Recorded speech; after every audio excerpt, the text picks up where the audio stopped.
Hi guys! Andito ako ngayon sa bahay ko na pinaparintahan. Ka-check out lang ng guest ko guys. Kaya andito tayo ngayon para maglinis at i-check na rin kung okay lang ba, kung wala bang problema dito sa house.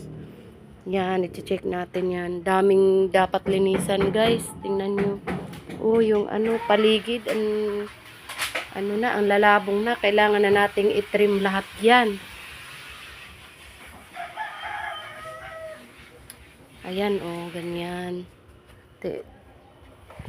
Tingnan nyo dito sa labas, ganyan. Yan, ganyan. Oh, tingnan nyo yung lalabong na. Kailangan na nating i-trim yan. Kailangan na nating linisan yan. Ito yung house, yan. Maliit lang siya guys, kasi good for couple lang siya. Yan.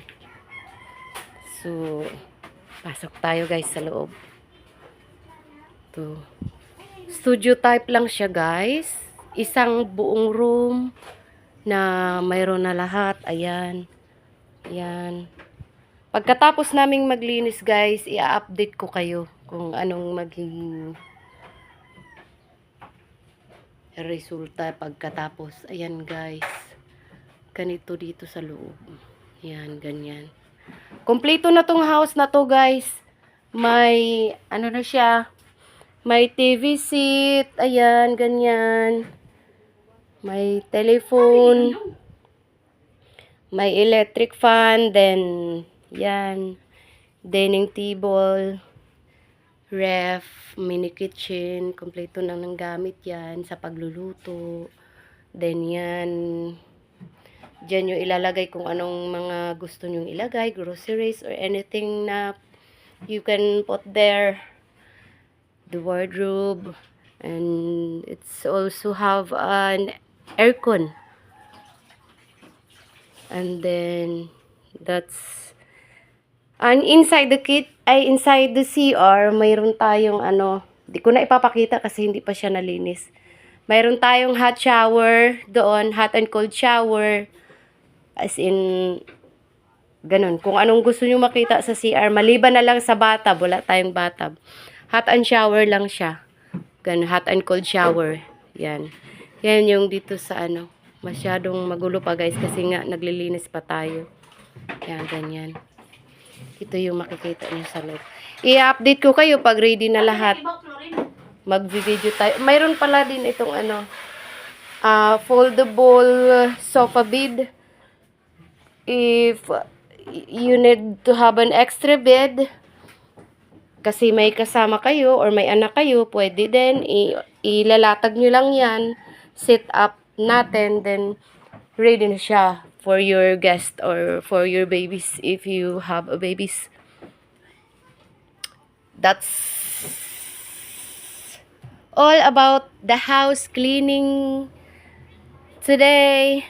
I will update you guys after our works inside. After the cleaning time, I will update you what it's look like when it's all done. Yan, ganyan.